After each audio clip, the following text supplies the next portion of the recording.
नमस्कार दोस्तों, पहले आप एक बार क्लिप देखिए जिससे पता चलेगा कि विवियन और करणवीर मेहरा की फाइट का क्या है असली राज, क्या ये सच है? आइए देखते हैं एक बार। आज बात करेगा? जब मुझे लगेगा तब बात करूंगा ना। कुछ इंपॉर्टेंट होगा तेरे को बोल दूंगा। एक हम तो क्लैरिटी रखे ना, हम कहाँ हैं। आप इसको दोस्ती नहीं मान रहे अगर, है ना? एक लाइन में खत्म कर दूं, समझा? हाँ। You don't matter to me. अगर मैं मैटर नहीं करता तो मैं नॉमिनेशन में नहीं आता। मैं बहुत मैटर कर रहा हूँ विवियन। जो लोग मैटर नहीं करते वो दिखते नहीं है मेरे आगे। कितने फोन कॉल थे विवियन तेरे और मेरे बीच में इन 12 सालों में? एक सेकंड, लास्ट फोन कॉल की बात करते हैं। तू खतरों जीता था, उसके लिए कांग्रेचुलेट किया था। और okay bro, see you bye. 12 साल की दोस्ती, इतना सिंपल दोस्त है तो it's a journey of 70 days. पर इसको रबड़। तो साथियों, आपने जिस तरीके से देखा, यहाँ बिग बॉस ने भी प्रोमो जारी किया है जहां हम देखते हैं दोनों की दोस्ती में आई दरार। क्या लगता है, क्या सच में ही इनकी दोस्ती में दरार आई है? यहाँ देखते हुए तो ऐसा लग रहा है जैसे कि वाकई में इनमें दरार आई है, क्योंकि करण जो मुद्दा उठा रहा है, आप देख रहे हैं जिस तरीके से मुद्दे यहाँ पर उठते हुए दिखाई दे रहे हैं दोस्ती के ऊपर, कि जब मैं खतरों का खिलाड़ी जीता, जब तेरा लास्ट कॉल आया था वो भी कुछ सेकंड का कॉल था, और यहाँ देख ऐसा क्यों कर रहा है? जो बात है ना, आराम से हम बैठ के बातें करते हैं, असली मुद्दा ऐसा क्या है, किस वजह से तू इस तरीके से कर रहा है? और मैं बता दूं, इस टाइम ऐसा लग रहा है जैसे कि विवियन पर उनकी वाइफ की बातें सवार है।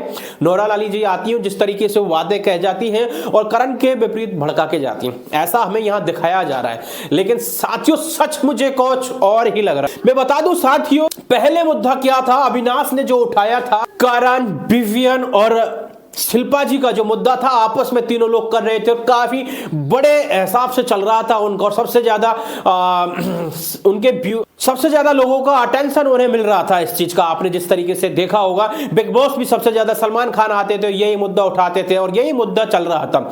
लेकिन एक अविनाश ऐसा बंदा था, इस चीज को उठाया और उन्होंने तोड़ा, और उन्होंने सही बात बोली थी, अगर आपको याद होगी। यहां से दोनों जाएंगे और बाहर कहेंगे, और मेरा हमारा सही रहा ना, जिस तरीके से हम प्लानिंग करके गए थे, और तूने जिस तरीके से वो किया वो बहुत बड़े मजेदार था, और दोनों ही फुटबॉल ग्राउंड में खेलते हुए नजर आएंगे। जी हां साथियों, ऐसा ही है। ऐसा लग रहा है जैसे कि ये बाहर से बिल्कुल प्लानिंग करके आए हैं। जब इनके पास कोई ऐसी चीज नहीं होती है तो बीच में ये दोस्ती वाला मुद्दा लेके आते हैं, जिससे कि कुछ तो बने, कुछ तो ऐसी चीज सेट हो। और यही यहां करण करते हुए दिख रहा है। करण आता है अपनी फुटेज लेने के लिए और ये सारे ड्रामे क्रिएट करता है। और आप देखिए, अभी आपने छोटा सा सीन देखा हुआ, अविनाश शौक था इस चीज को, क्योंकि अविनाश को कहीं ना कहीं लग रहा है एक साला इनका वही दोस्ती वाला मैटर दोबारा से स्टार्ट हो गया, और अविनाश इस चीजों को खत्म करना चाहता है, सारी चीजों को। और घर वाले फिर दोबारा से इनमें उलझते हुए दिख रहे, घर वाले समझाते हुए दिख रहे कि भाई ऐसा नहीं है, मत लड़ो आप। लेकिन उनको नहीं पता है, वो पगला गए हैं कि असली सच क्या है। असली सच तो ये है, करणवीर मेहरा और विवियन दोनों पहले से ही मिले हुए हैं, और साथियों जिस तरीके से इनकी पूरी प्लानिंग चल रही है यहां आपके सामने है, आपने देखा है साथियों। क्या आपको भी ऐसा लगता है? मुझे तो बिल्कुल लग रहा है साथियों, इनकी आपस में पूरी प्लानिंग हो चुकी है, और उस प्लानिंग के अनुसार ही भाई साहब कब मुद्दा उठाना है, उस तरीके से ये मुद्दा उठाते हैं।